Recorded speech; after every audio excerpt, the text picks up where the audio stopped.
City Council agenda meeting for Tuesday, April 17th. I have a motion and a second to approve the minutes. All those in favor say aye. Opposed is nay. So ordered. Thank you very much. Madam Clerk, we do have a couple of committees today. And I know for those of you that got the committee agenda, I think it's separated with ECD, which is not today. But we are going to do our best to get through this. And we're going to start today with resolutions, 7C under Human Resources, and then we're going to move straight to Public Works and Transportation. And I'm going to sit in as committee chair of that, being that the council member that has been appointed to that chair seat is not with us today. So, Madam Clerk, if you would please proceed. A resolution to confirm the mayor's appointment of Beverly Moultrie as the Director of Human Resources. I'm just not seeing any lights. This just seems to be going way too easy. Way too easy. Ms. Moultrie, would you care to share any words with the council this afternoon? Oh, no, more. She has to do it by herself.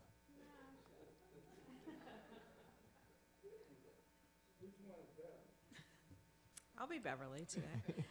No, thank you. Mr. Chair, I appreciate the opportunity to introduce Ms. Beverly Moultrie, the mayor's nominee for Human Resources Director, and I'll let Ms. Moultrie introduce herself to you. Excellent.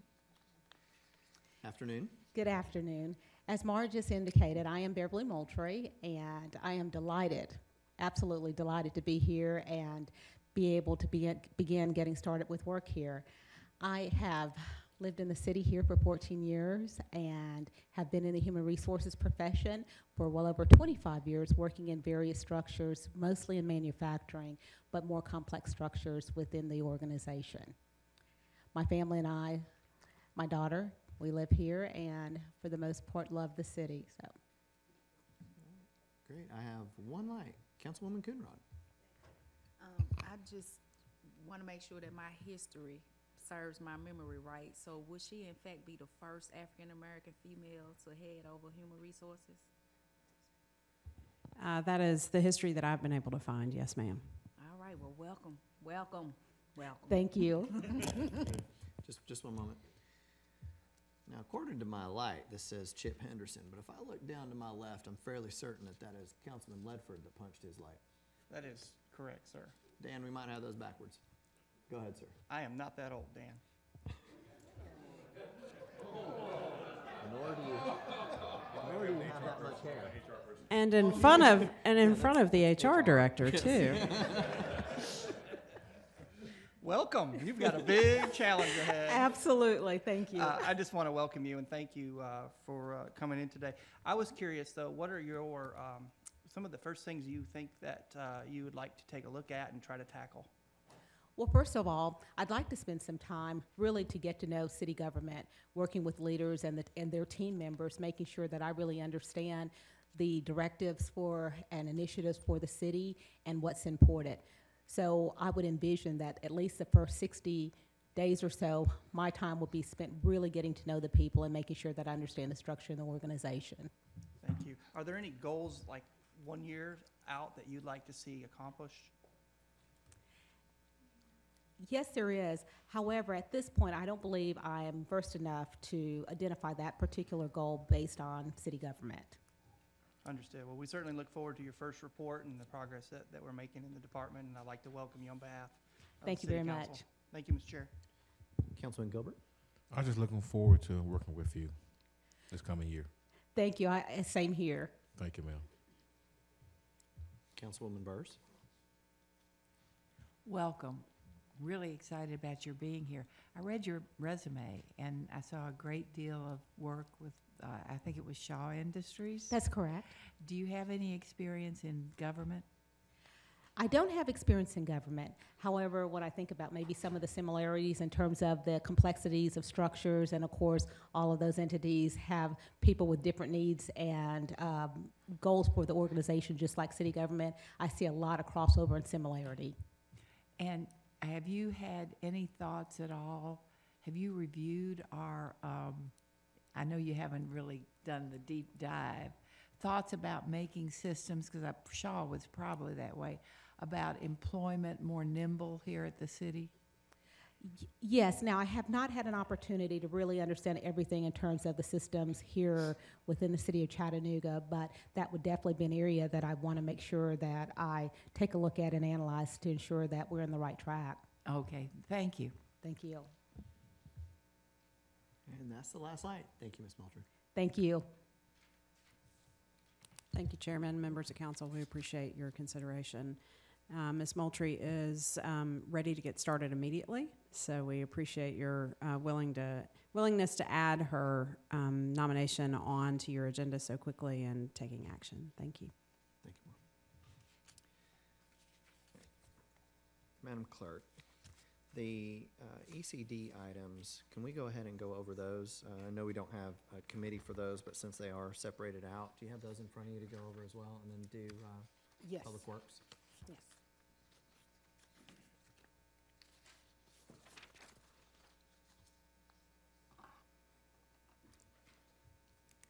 Let me ask this first. Council, under 5A, it's a final read for ECD. Is there anybody that has any questions on that item? It's one we'd already covered. Times, no? Then, Madam Clerk, 7A, resolutions under Economic and Community Development. A resolution authorizing a reallocation of $100,000 in CDBG funds to be used for demolition of dangerous blighted structures. All right, I believe we discussed that item too, and I see no lights. Let's go ahead and read B. A resolution authorizing the mayor to execute quick claim deeds conveying 57 certain combination of parcels in substantially the form attached to the approved highest bidders on jointly owned properties of the city of Chattanooga and Hamilton County as acquired through previous delinquent tax sales. All right, related to the item above it. Still see no lights. Madam Clerk, let's go ahead and just continue on down the agenda and look at next week's agenda for Economic and Community Development, Resolution 7A. A resolution authorizing the mayor to execute the First Amendment to Property Exchange Agreement in substantially the form attached with Highland Park Commons, Inc., and authorizing payment in the amount of $50,000 to Highland Park Commons, Inc. All right, 7B, please. A resolution authorizing the mayor to execute an agreement with Gail M. Goldman Associates in substantially the form attached for public art consulting services and the creation of a public art master plan in the amount of $60,000. I have one point of clarification I want to make sure that we get on the record. Somebody answer for me the distribution of the funds sources.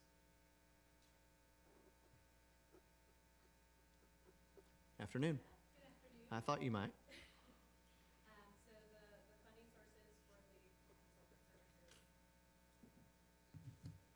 Okay, Ah, now there you we can go. hear me. So funding sources for these consultant services are $20,000 provided by the Footprint Foundation, $20,000 provided by the Lyndhurst Foundation, and $20,000 through City of Chattanooga funds. Very good. I just want to make sure that that was on the record as well. I see no further questions. Thank you. All right, thank you. C, please, Madam Clerk.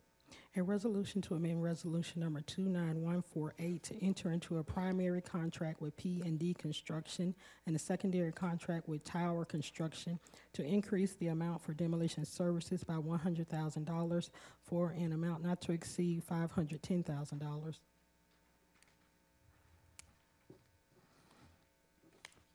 right, no questions on that item. According to our agenda, we have planning and zoning, but before we get into that, we do need to cover the public works and transportation items. And Madam Clerk, I believe we only have some on next week's agenda. If I'm not mistaken. Looks like ordinances first reading, 6A is a transportation. Do we have any public works next week? There we go. Yes. Can we go into Public Works on next week's agenda, please, Madam Clerk? It looks like item I is the first one.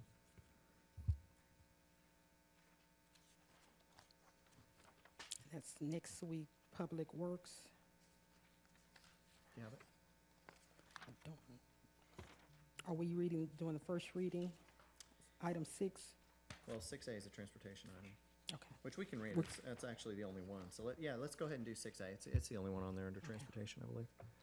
An ordinance closing and abandoning an unopened alley off the 400 block of Ziegler Street as detailed on the attached map, subject to certain conditions. That's you, sir. So part of the deferral was waiting to see what actually happens with the form-based code, and since we're, and we'll get into that in a few minutes during our planning and zoning, I do plan to ask for a deferral, a one-week deferral. So this particular request may get pushed back at least maybe another week. Okay. Very good. See nothing further on that. Then, Madam Clerk, the next items under Public Works and Transportation for next week should take us to the next page, and Public Works, item I. A resolution authorizing the approval of change order number 1 final for Tri-State Roofing Contractors, Inc. of Chattanooga, Tennessee, relative to contract number W170120201, replacement of roofing system for maintenance building at MBWWTP for a decreased amount of $147.92 for revised contract amount of $113,279, and to release a contingency amount of $11,300. See. You'll have to go to your actual agenda. It's not in the 3 o'clock. So I was saying earlier that the 3 o'clock actually broke out Economic and Community Development Committee instead of Public Works. Yeah, so we have to move over to our regular agenda. Mm-hmm. Good. I see no lights on. Do we have Public Works here? Why are you sitting down? Gosh, make us feel like we're just reading this for no reason. Always a pleasure to There address we the go. council. That's Thank you. better. Now I've heard Justin. Now we're in Public Works. All right, Madam Clerk, Jay, please. A resolution authorizing the award of contract number W16017-201 to J. Cumby Construction, Inc. of Cookville, Tennessee, solids process optimization implementation, Phase 2, thickener upgrades, a consent decree project, in the amount of $4,326,900 with a contingency amount of $400,000 for an amount not to exceed $4,726,900, subject to SRF loan approval. And I see no lights. I'm just not used to seeing thickener when dealing with this topic. It's usually thinner. So the thickener actually dewaters and helps with the sludge process. So we're trying to dewater it's sort of at the end of the process overall. There's been no significant upgrades for a number of years. So this is an efficiency and a reliability issue. It's a treatment plant. Thank you, sir. I see no lights. Madam Clerk, Kay, please. A resolution authorizing the administrator for the Department of Public Works to enter into an agreement with Club Profit Systems relative to RFP 163109 golf course software to provide city golf courses with a new point of sale and tee time reservation system annually for an amount not to exceed $13,000 plus a one-time travel training and setup expense for an amount up to $1,500 for a total amount of $14,500. Just give us a breakdown just in case, Justin. We'd love for everyone to come golf more at Brainerd and Brown Acres golf courses. Both are beautiful courses. This is actually a point of sale and tee time reservation system that needs to be upgraded for the old system did not operate on Windows XP. So we are catching up with ourselves and getting into this century. Yeah, Excited pretty to have. much. So use the system and make tee times. For use at both courses. Yes. All right. See no lights. Madam Clerk, move on to L, please. A resolution authorizing the award of contract number Y 17019-201 to Tri-State Roofing Contractors of Chattanooga, Tennessee, replacement roofing system for Shepherd YFD Center Building in the amount of $155,069 with a contingency amount of $16,000 for an amount not to exceed $171,069. No questions? M, please. A resolution authorizing the administrator for the Department of Public Works to enter into an agreement with the Electric Power Board, EPB, for sales order number 118030 178 for the purpose to provide a new service to the new Avondale YF2 Center by extending the 12.47 kV power lines in order to serve the required 277-480V service relative to agreement number Y15008-801 and the amount of $30,659.73. Councilman Ledford. Thank you, Mr. Chair. Justin, this is just because the new building requires much more power. It required a new location, new power location. The existing building is still operating, so the EPB is relocating the power source and adding a new service there. Okay, thank you very much. Yes. Thank you, Mr. Chair. No further questions? In, please. A resolution authorizing the approval of change order number 2, final for Volkirk, Inc., relative to contract number W120300101, Highland Park Sewer Rehabilitation, a consent decree project for an increased amount of $3,690 for the revised contract amount of $619,832. See no questions on this item. Oh, please.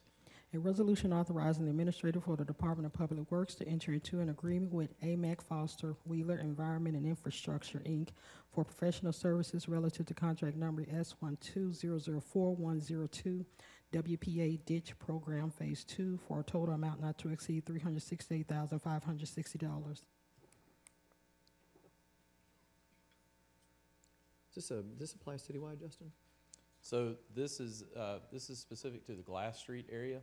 So in phase 1 of our WPA ditch assessment, we identified critical infrastructure where flooding was prone to occur, failures in our system, and this is to hire AMAC Foster Wheeler to analyze options, not actually perform the design, but analyze options for the Glass Street area. To eliminate the flooding or to help eliminate flooding. I have Bill Payne and a couple of folks from Water Quality. If there's additional explanation, this is a project that's been ongoing for a number of years. If you're interested, Bill can explain in detail what we've done thus far, and also what this project will do for Glass Street. Yeah, I'm good unless the council person over this area just needs further information. I was just curious where it covered. Yes, sir. And what it was. We're good? All right. No, we're good. Thank you. P, please. A resolution authorizing payment for services incurred by utilizing the Tennessee on-call system in the amount of $34,578. Everybody familiar with this? It looks that way. All right, Madam Clerk, I believe those are all the other committee items that we have to go over in agenda, which means at this point, we will move into planning and zoning. Chairman Ledford?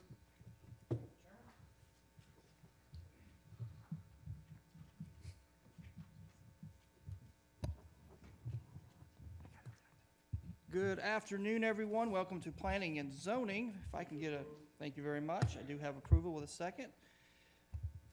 I do have ordinances on final reading, items under Planning B through F. If there are any questions from the council, please present them now. If not, we will go into first reading items. John, do you want to go first with your ADUs? Sure. All right, Be let's happy do to. that. I think that would be a great idea. Okay. I think that's this- why the crowd is here. Sure. This is, In a minute. well, you're going to hear two parts of our presentation. You're going to hear two parts to our presentation. One is what I call a short-term fix. The other is a more long-term project. When I say long-term, it's probably going to take another to this later this fall before we're finished. But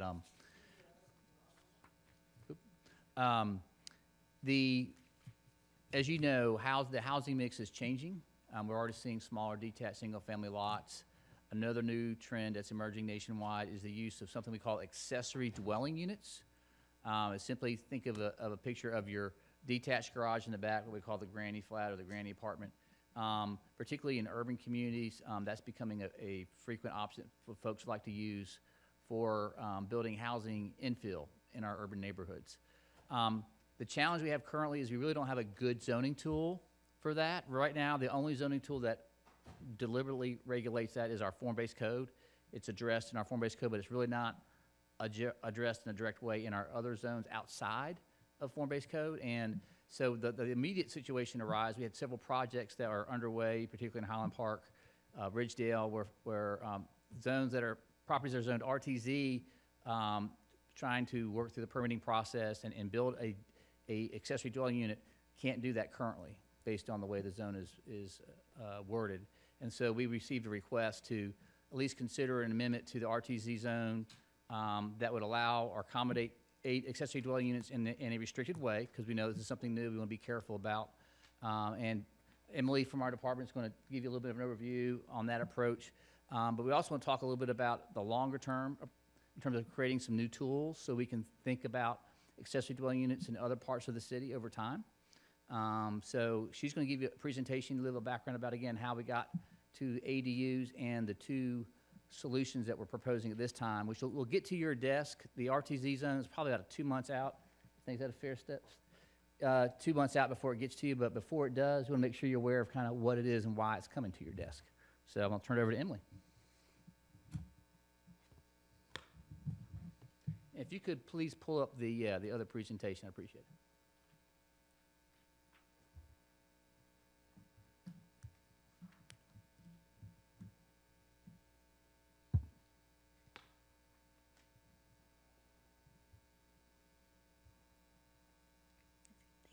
Thank you, Council. So John actually went through a little bit of my background, so I'll skip that. But so there's just a brief description about ADUs. They can be attached or detached from the primary structure. They have been a historic housing type a long time ago. Now they're becoming a new emerging trend again in cities across the U.S. with the increase of short-term vacation rentals with websites like VRBO and Airbnb.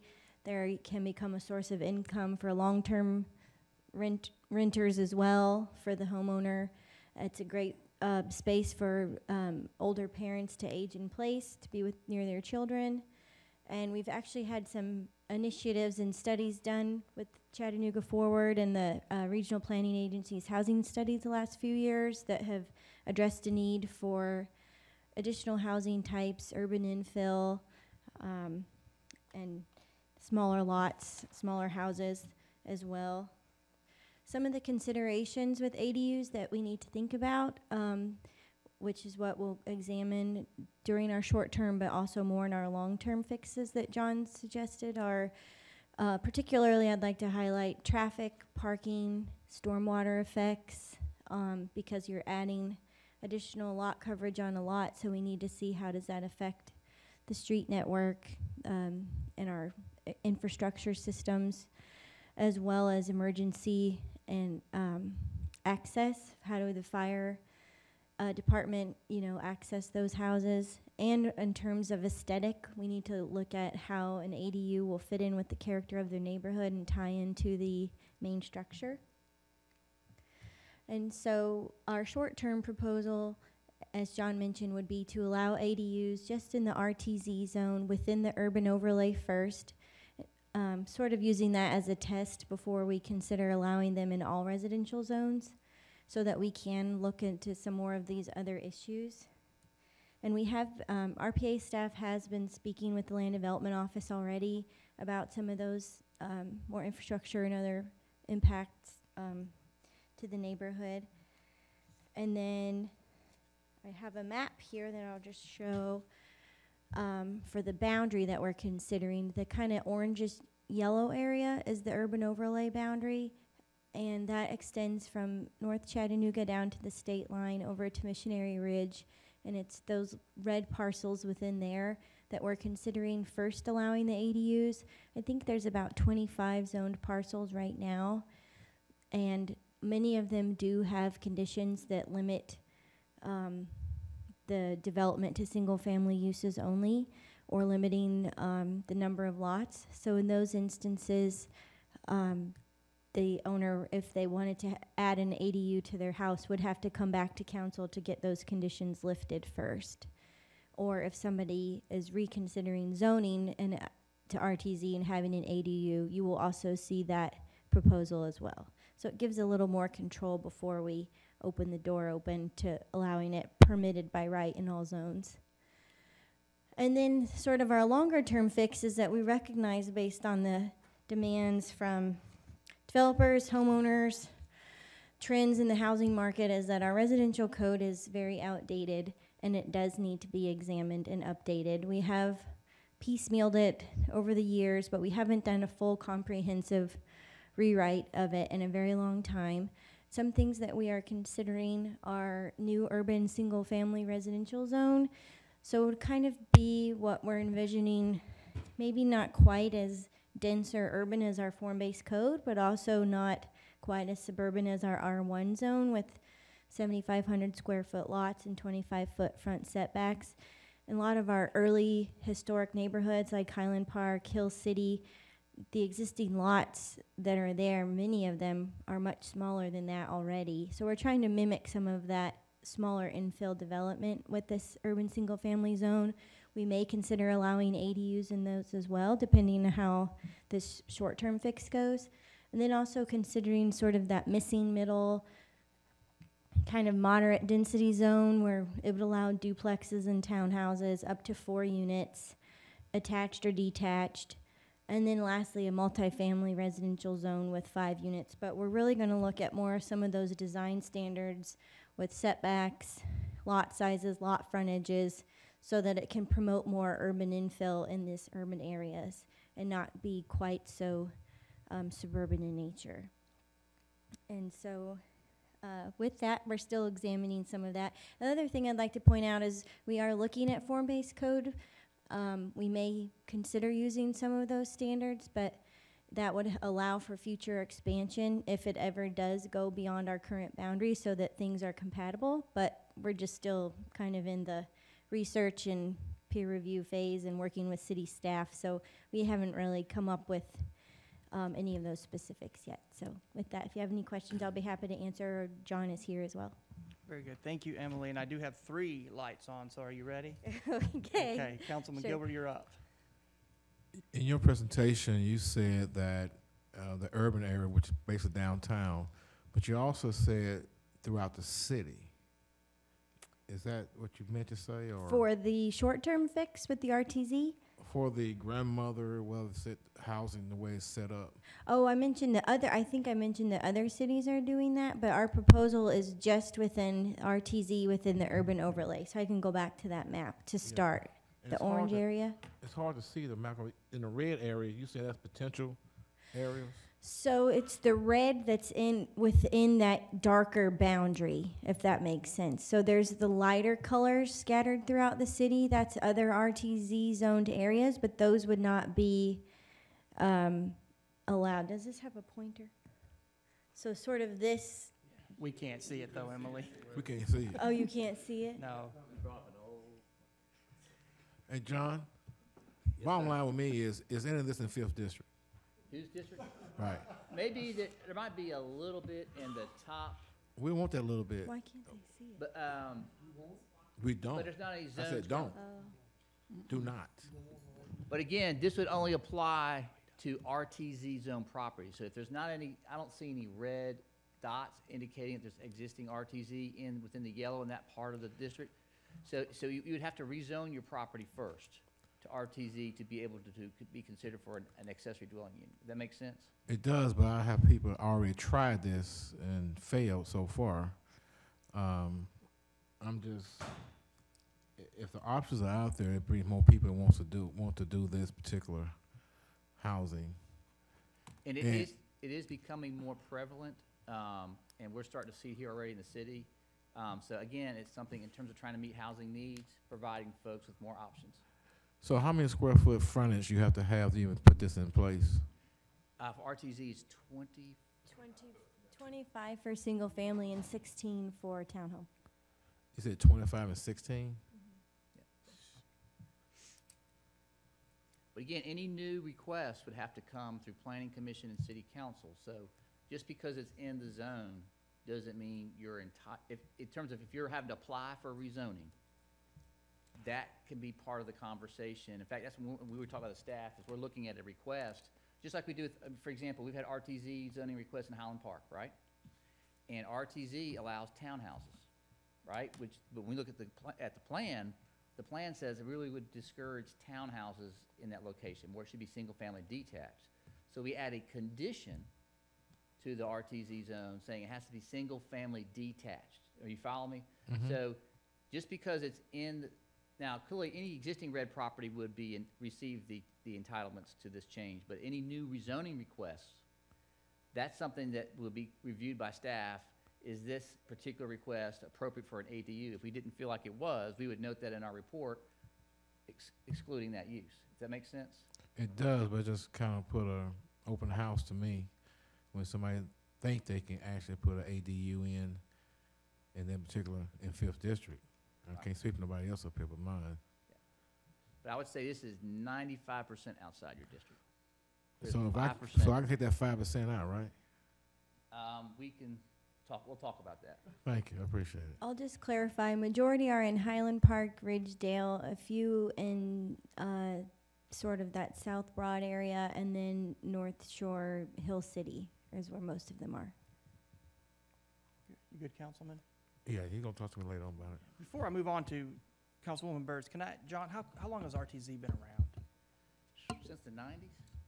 I would say since the 90s. And it was originally developed, quite frankly, as a tool for suburban infill townhouse development. It was really not intended as a urban, and it's kind of been shoehorned, which is why we're trying to develop these new zoning types. It's like when we were using C3 before we had form-based code in residential neighborhoods to accommodate small lot residential development because we didn't have another tool. We're kind of having the same issue with RTZ. It's being used for a lot of things, really beyond what it was originally intended for. And so our longer-term fix is to have some better urban residential tool options. But as y'all know, life doesn't stop while we're working on new zoning tools. There's already stuff that's being held, LDO's got, that's kind of waiting on the outcome of this. And so I don't think we've got 9 months to wait for us to finish out those residential tools. So we're trying to get a fix, at least, because if you look at ADUs, it's not much different than a townhouse in terms of impact. It's very similar. So that's why we felt like the RTZ zone tool is at least the closest tool we have that deals with, potentially an ADU type situation. I got it. And I thank you for your patience. Councilwoman Dr. Burrs, please. Sure, just to pick up on something that my colleague, Mr. Gilbert, said, you did say before we allow them permitted by a matter of right in all zones. That has to be done by the council by ordinance. You may not have meant to say that, but you might want to be careful of that if somebody else hears that. I think, John, we've got to look at this very carefully because the biggest fights we've had in my district are people wanting to add the outbuilding. And again, it's property rights. And you know about that. And I'm sure LDO knows about it. The other thing is if you have I forget what you called it, but what did you call it? It's something attached to an already existent building? House? Attached ADU, you mean? Yeah. Doesn't that just turn it into a duplex?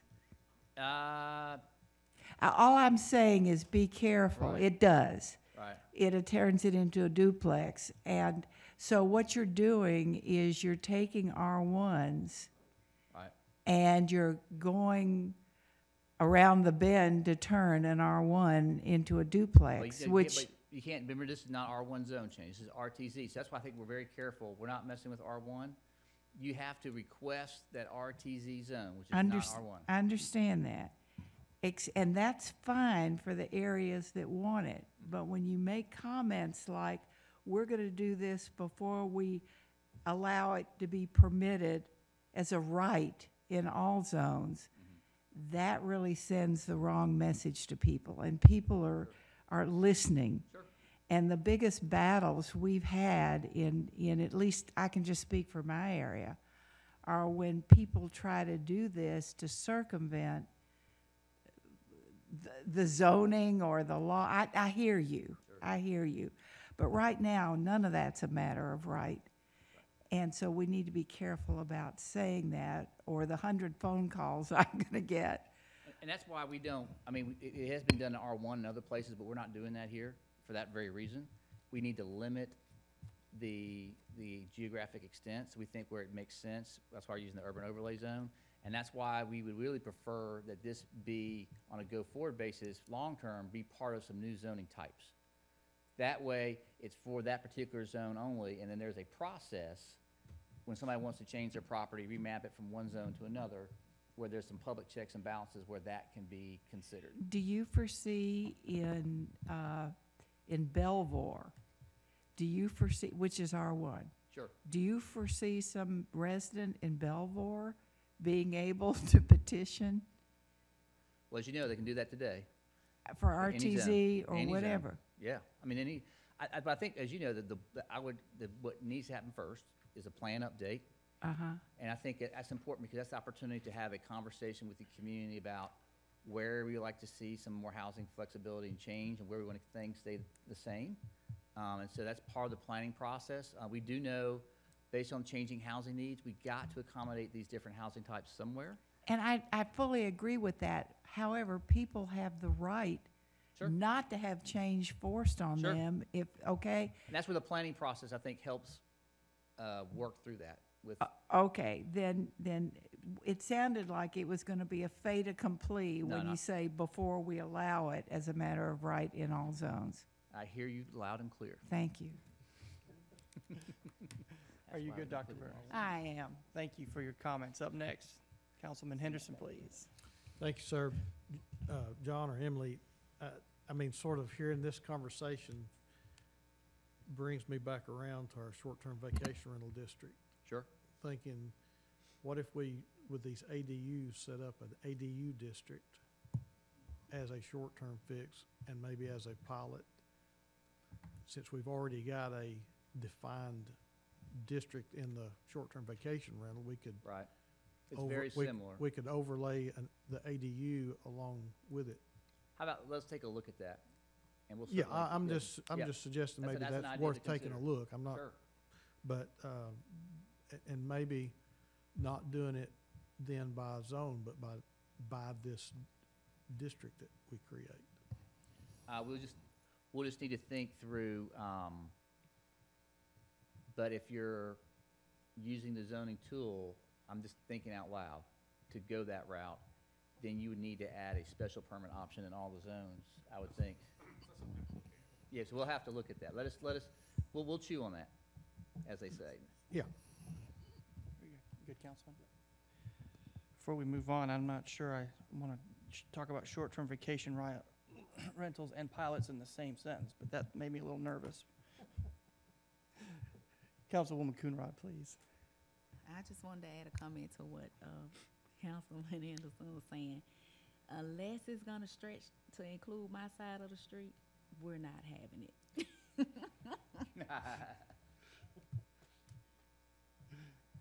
Good. Thank you, Councilwoman. You're good? Very good. Councilman Gilbert, I think your light's on again? Yeah, I just don't agree with Mr. Henderson. That map he currently has don't have District 5 in it at all. That's a good map to go by. That's right. Let the record reflect. District 5 is OUT. That's why we're doing this. We know kind of where you're coming from. That helps. Thanks. Thank you, Councilman. Councilman Byrd, please. Yes, just to clarify a little bit more, Mr. Bridges. So the yellow area that I'm looking at, that's the urban overlay zone. This is the area where people can request to change whatever zoning they're in right now to the RTZ zoning, right? If I could just add a little short clarification that you can actually apply for RTZ anywhere in the city. Okay. All that means is if you want to use an accessory dwelling unit in your RTZ, you would need to be in that deep darker yellow. You would need to be in that deep darker yellow. That help? A whole lot. Okay. Good, Councilman? Yes, sir. Very good. I'm seeing no more lights. I've got a couple of questions for you, Emily, if you don't mind. In the pictures that you showed of examples of ADUs, just so we can have a better understanding and for the public too, are they required to have dedicated parking or garage attached to Those them. are A lot of some them of- seem to have an apartment above a garage. Those are some of the things that we've been speaking with LDO staff about, and mimicking form-based code. We would likely use similar standards where they require one space per bedroom on site for the ADU has to have access either from the alley or from the street, wherever their primary access is. If it's above a garage, I guess that would be up to the homeowner to decide if they want to use the garage space for their ADU tenant or not, or that would be worked out. But it would all have to be located on site. The form-based code also limits the size to 700 square feet. 700. So we're considering that as well for consistency. That also makes things easier for enforcement with egress and ingress. If you have more than 700 square feet in the building code, you're required to have a secondary entrance. And so that can make things more difficult on a site with having to provide stairs and setbacks and things like that. So those are the sort of technical details we're working through with LDO staff to make sure that we consider all of that. Thank you. One more question, if I can. Stepping outside of zoning for a second, the construction method or the visual aesthetics of it, of each project, is that going to, do you foresee putting restrictions or on matching an existing structure? I mean, we're not going to have this new generation of ADUs popping up, ADUs that are all look the same and do not match the existing neighborhood. Has that thought process been kicked around yet? Yep, we've also been discussing that and to what extent when we've done our peer review in other cities, some get very detailed on that same materials, same colors, same style, all has to match. Other jurisdictions don't. We may consider just limiting the height, making it be behind the primary building, can't be in the side yard. So then it would at least be blocked. So we're considering that as well. We're just not sure yet and to what level of detail. I don't think for this quick fix that some of those things may not be ironed out by then, I'm not sure. But that's why we want to take more time for the longer fix to really dive into those issues. Great. Sounds like there's a lot of work to be done on that. I'm seeing one more light, Councilman Byrd. Yes, if, through the process of I think it's something off what Ms. Councilwoman Burst was saying, when a house has been shut down, like a duplex, has been shut down over 6 months without any lights, or you have to open it up now, especially when I'm looking at this map, especially in my district, it's a lot of duplexes there that have been shut down. Could this be used as a tool to open up the other side of the duplex as a ADU? Not currently under the proposed RTZ zone. They would have to have that zone first. So if it was an existing duplex in an R1 zone, they still would have to follow the normal 180 days non-conforming rules. They wouldn't just automatically mean that they could be eligible to have that become a new duplex or an ADU. Okay. You'd have to rezone it first to RTZ. Okay. You good, Councilman? Good? Roger. Councilman Henderson. Okay, I guess there's one thing I don't understand. We're gonna allow, if I understand what you're saying, we're gonna allow ADUs, right, what you're considering right now, only in RTZ zones. Is that correct? Mm-hmm. So we're gonna have to go to rezoning R1s to RTZs. Yes. And then that's where the controls would come in if it's not compatible, if the council determines that the ADU or that zone is not compatible in that location, that's why they would go through the rezoning process. We weren't ready yet to open it up by right in all zones right now. Okay, don't even think about the by right in all zones just yet. But I guess, is that not gonna lead to a bunch of spot zonings? I mean, I think then that's where we have the control to say, no, this isn't appropriate, and then the council can deny. I don't know, that's where I don't get allowing ADUs through a particular zone? Because it looks like it's gonna do almost the same thing the short-term vacation rental did, Right. is create spot zones. Because even if there's no opposition, so Right. somebody requests an RTZ and there's no opposition, and now we got a RTZ in the middle of a R1 neighborhood. I thought the object of having zones was to create uniformity. Right. Well, this, I mean, it would, you have to balance it, right? I mean, on the one hand, right, you could, there's an argument to be made for having it as a special permit in all zones. But then the problem is you get into this potential citywide impact or what, I'm trying to get us a short-term fix until we get some better zoning tools in place. And that's why I guess we're thinking, let's at least, we already do some RTZ as infill, and we acknowledge it as sort of if you're doing small lot, single-family detached infill, we've already got a history. If you look in Highland Park and Ridgedale, any other neighborhoods. But we've used it as a tool. Yeah, and RTZ is both, not just townhouses, it's single-family detached or zero lot line.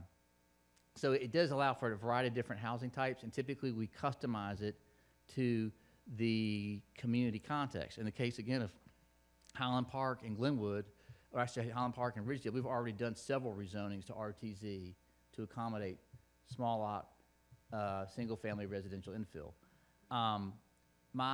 To your point, Councilman, I think it would be better to have a blanket zone applied, but we would like to have that come after a planning process. We're right now in the early phases of a plan for Area 3, and that Area 3 plan will make some recommendations for future housing that will either be appropriate for ADU or not.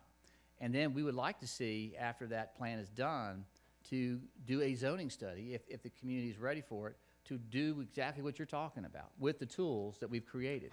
But until we get to that point, we need something we can use. I'm trying to do it without opening a Pandora's box, for lack of a better word. I guess, well then, so what's the emergency? We have, right now, I mean, Dallas Rucker can tell you, we got several permits waiting. They've been waiting since November that are in limbo. Is that a fair statement? I don't want to mischaracterize.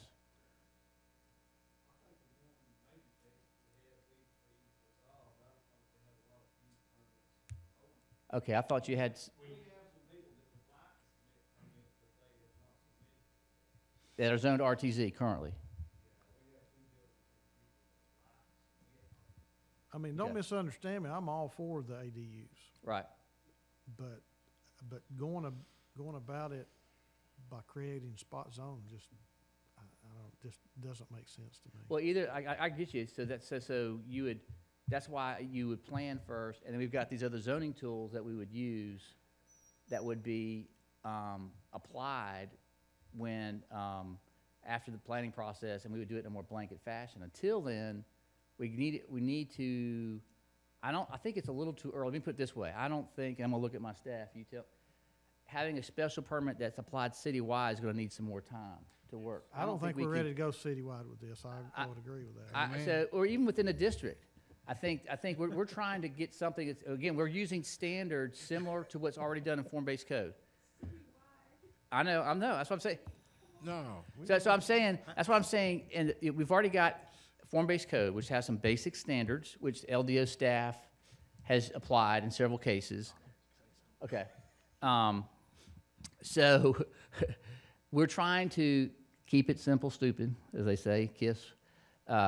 What zone is the closest approximation to basically, if you're familiar with the RA zone in a form-based code, RTZ is very similar in terms of standards. So we're trying to use the similar standards that we applied in form-based code and apply it to the RTZ for a limited basis. Okay.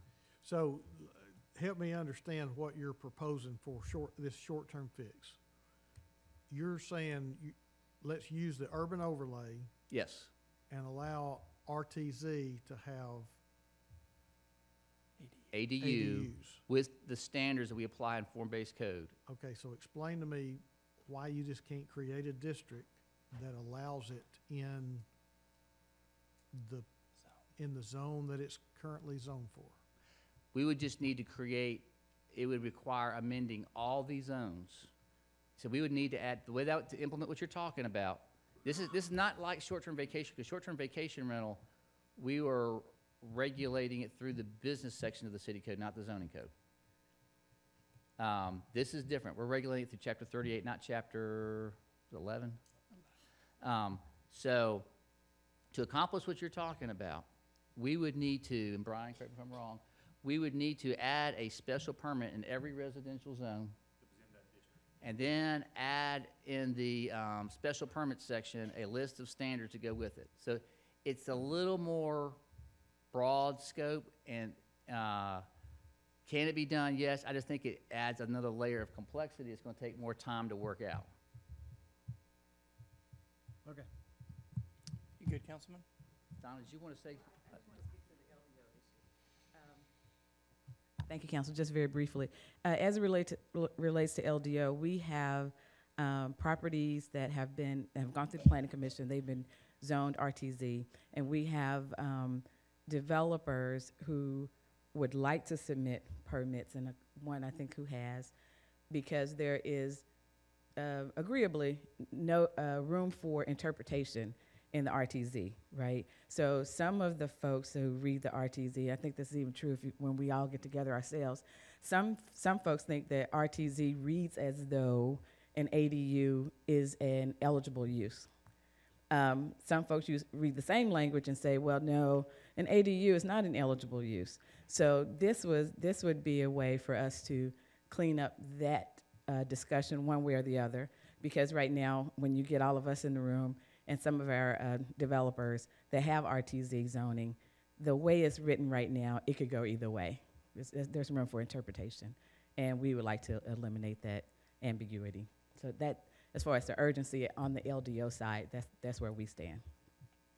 And we asked that whatever happens with the ADUs, that it mirror form-based code, because our guys know the form-based code guidelines. They know how to regulate it. We have a process for that. That's all in place. And it's something that all of us know, and we could use that consistently, regardless of where it is located within the city. Thank you. Thank you, Don. Very good. Thank you. John, what's next on this? So again, we're going to continue to work on the tool. As Emily mentioned, we still got to complete our internal staff review meetings. We also going to meet with stakeholders to make sure they're aware of it. So we'll meet folks in the development industry, as well as probably do neighborhood roundtables, so that to talk with neighborhood folks, make sure they're aware of it. So before it gets on Planning Commission agenda, we will make sure people are aware of what's going on and why. That's why I want to brief you first. And so I appreciate your feedback. That helps further inform our thought process. That's why I want to talk to you early before you see a formal draft ordinance. We know, again, there's an immediate situation, and I think there's a long-term fix, which is having a good zoning tool for this use. And we'll take your feedback. That's very helpful for us as we continue to work, and we'll keep you updated as the draft moves forward. So that's all I've got at this time. Very good. Any other questions from the council for John? Dr. Burrs? In all seriousness, John, I hear what you're doing, and I understand the need for it, but you guys, please don't use things like citywide or as a matter of right citywide, because we have constituents that feel totally differently. And yeah, I hear you. I'd be real careful of that. Understood. Thank you. Very good. Thank you, Dr. Burrs. Seeing no other lights. John, thank you for your work on this, for thinking forward, for addressing this. It sounds like it's going to be an issue that we need some serious education on, and also a good plan so that we make the right decisions going forward. And I appreciate your work and your staff. Emily, thank you. All right. We're going to continue on with our planning and zoning meeting with ordinances on first reading. John, you want to take us through 6A? Let me pull up my notes just one second. Yeah, this one was actually deferred from last week, and I think I should see a light pretty soon here. Councilman Henderson, you want to let John take his? Okay. Give me 1 minute. I'm sorry. Sure, no problem.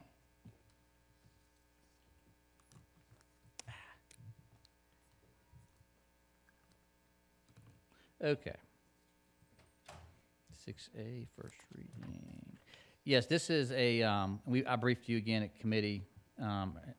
Actually, I think it was up for first reading last week, and I think, as I understand, Councilman Henderson asked for a deferral to meet with the applicant to work through any questions he had regarding RD versus RA for his property, and is that my understanding correct on that? Yeah, John, and I think what, and I guess I probably just need to do it through an amendment tonight, but it's my understanding that we could approve ERA2 conditioned to single-family dwellings, and that would be an appropriate condition. Okay. I don't have any questions about that. Yep, single-family detached. Detached. Okay, and you're going to make that amendment this evening? I'll make that this evening. Very good. Thank you, Councilman Henderson. All right. John, anything to add on that item? Mm-mm. Very good. Moving down. Item B, please. This is a request, again, this is in East Lake, I should say, a request to rezone a property from R1 to R2. The property that, as I understand, again, some more follow-up conversation with Councilman Oglesby, that was actually a duplex but lost its conformity due to its power being turned off for a period of time. He had a community meeting, and again, I have nothing else to add as far as the staff report. I don't know if you want to share anything about the community meeting. I'll turn. I would actually like to hear from Councilman Oglesby, if you don't care. Thank you, Mr. Chair. Yeah, I had a meeting with the community and continuous communication with the property owner. And what happened was when when part of it was vacated, they used that as an opportunity to do some renovations, and the power, subsequently the power was off over that extended period of time, and they lost their ability from being an R2 to R1 because of that. So the community has no problem with it being reestablished as an R2, so I'm going to have some discussions more further between now and our meeting tonight, and we'll make a decision at that time. Okay. All right. Simply put. Yes. Very good. Any other questions on this item? Thank you, Councilman Oglesby. Thank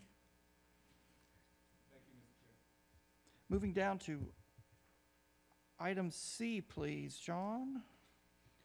Yes, this is the form-based code changes for the one-year review. And I do want to, before I get into kind of the alternative version, which I know the council is offering tonight, that will be voted on next week, I thought it might be good for me, again, just to review, if I can get to my notes. Give me a second here. I think that's it. There we go.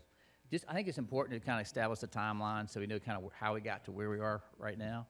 So just to restate again, and this is after all the public process led up in terms of the adoption process. February was the changes were presented to Planning Commission for consideration. After Planning Commission's review of those changes, they did have some suggested changes that were different than staff's recommendation. And so we brought forth two versions to you all at our council committee briefing, the staff version and PC version, and kind of highlighted what was similar or different between the two, so you're aware of the different recommendations and the thought behind that. Then after that overview at your committee meeting, you had a public hearing at March 27th to allow the public to kind of weigh in on both versions and to give their feedback to you. And after that public hearing, Councilman Henderson approached me with a suggested alternate version based on, I guess, in feedback to what was heard at the public hearing and his thoughts, which would would become the alternative version sponsored by council. And essentially, as I understand it, it basically goes with the staff recommendation with three key exceptions or nuance changes. One is the neighborhood meetings. My understanding is that you all would prefer to keep the neighborhood meetings as far as the triggers the same, not change any of that. Just add some of the language staff recommended in terms of the process or procedure for how those are conducted so they can be done in a more effective manner. The second change that you all are recommending is for the perimeter parking lot landscaping and buffering, that you would want to have the landscaping around the perimeter of the parking lot or any buffering of RA zone where RA addresses an RD or R1. So that was the second item. The third dealt with parking maximums. Again, parking minimums continue to stay in play. There would be parking maximums with the clarification that public parking, which would include parking made available after business hours, would be exempt from the parking maximum requirement. Subject to, also parking structures would be exempt. And you wanted to add some language about making sure that public parking is appropriately signed so the public is aware that that parking is available. And there's some language that directs staff to however that policy gets developed to do that. So that's my synopsis. I can go over the document in a little more detail, but I wanted to kind of give you the overview first before I did that. Did I miss any majors? Okay, if we could bring up the document. Again, I'm jumping, this is the staff version, which again, there's no changes, these are all the minor changes. I'm basically jumping to the elements that you modified from the staff version. That starts on page 21, John. 21, thank Item you. 27. Yes, here we go. And I forwarded to the city attorney's attention that this deals with the neighborhood review section and basically does not change the triggers, but would continue to have these clarifications about how the neighborhood meetings are conducted. The section reference on this needed to be corrected, and so I noted that let me get to my page here. It should read as section 38-696-3B. And it says section 38-6, oh, there it is, right there, it's been changed, yeah. Yeah. It originally got changed. I'm sorry, this reflects what Wade changed after he and I talked, I'm sorry. Yeah. I'm getting caught up, it's been a long day.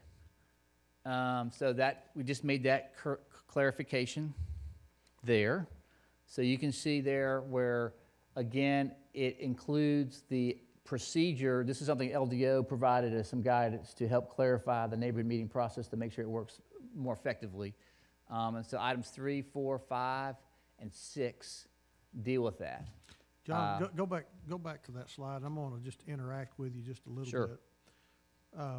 One thing I want to point out to council, now this would only affect council persons in the form-based code, but one thing that we added is that this notice would include a copy going to the city council member, so that. Yes, that's on number, I saw that. Somebody flip back, on number 4. Number 4, in last the red, sentence. down at the Last sentence, kind of yeah. last sentence, so that's one change that we heard from council people that they would like to be notified anytime a trigger has been Okay. set. Okay. So just remember, if there's a sign being proposed, you may get a letter saying there's a neighborhood meeting for a sign being put up, if it's in your area. So I'm just letting you know what you're asking for, what you're gonna get, right? So I'm just letting you know how it's gonna work out. Merry Christmas. Merry Christmas, okay. Okay.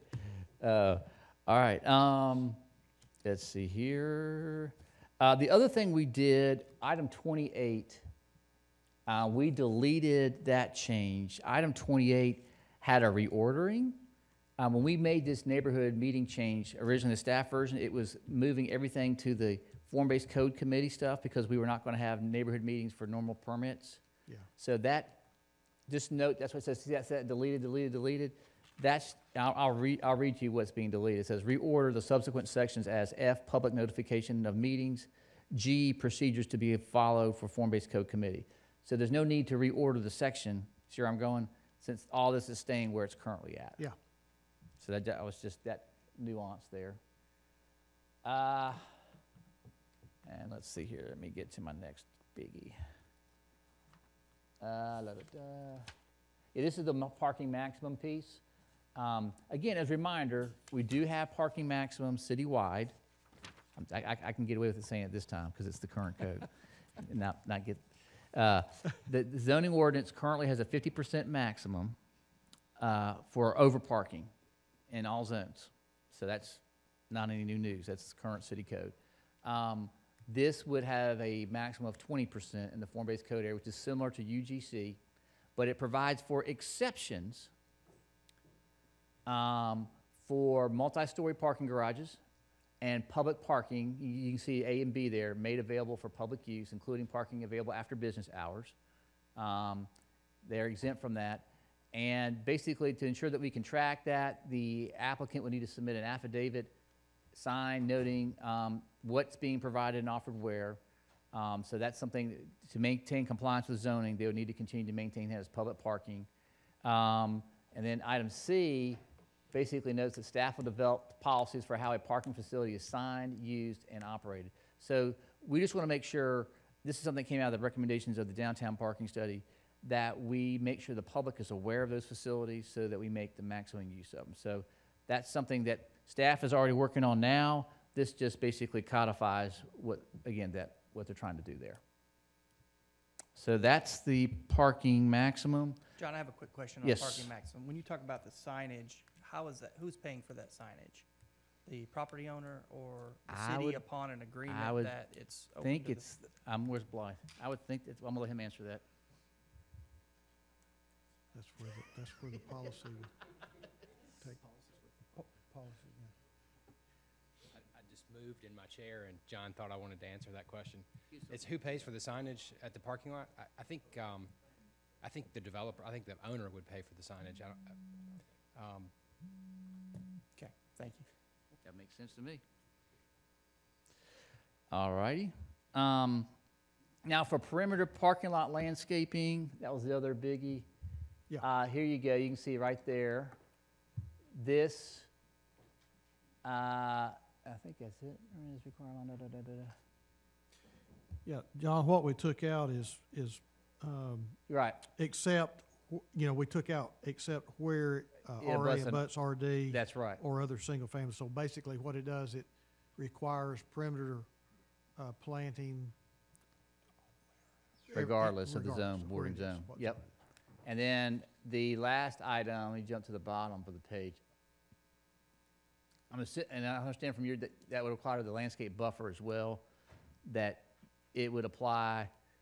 So if you've got a protected zone, you would need to buffer that unless you're doing single-family detached residential, right? Yeah. So that's that last change there. So that's everything per what was directed to me from council. So as I understand, that would be offered as an alternative version. I don't know if anybody wants to comment on that. Yeah, and tonight I will make a motion, if my light is on first, to defer our edits for the form-based code for 1 week, to give council an opportunity to look over these revisions that have been presented here today. Very good. You good, Councilman? Yeah. Fantastic. John, thank you. I'm seeing no other lights. And I believe I have been told, if we'll flip the page over to resolutions and planning H, that item is moved to May 1st, so we will not address that item currently. If there are no other questions or comments for planning and zoning, I will adjourn us till 6. We are adjourned till 6.